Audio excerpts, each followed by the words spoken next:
Anina muatinam tu ya wasane to ya wasieto galaba bubembalese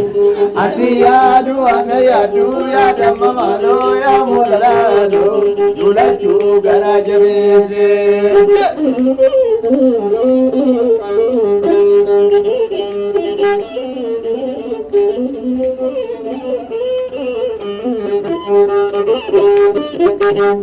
Shagarita navege shoya wasane toya mululate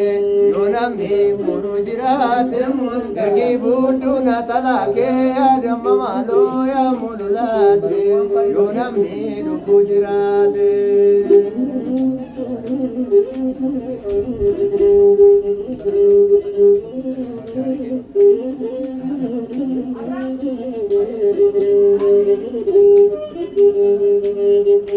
Shagaria anga babiche awazane toya mululate Shagaria anga babiche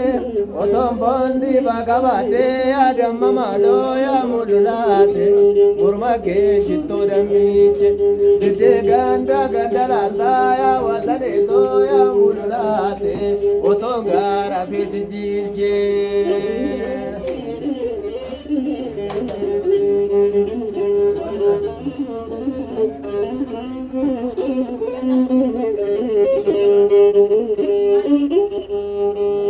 Ogara zigari lalu ya wasane to ya mululate gange marpi damabati yosi de duwe mali ya damma malo ya mululate oke nille namajefti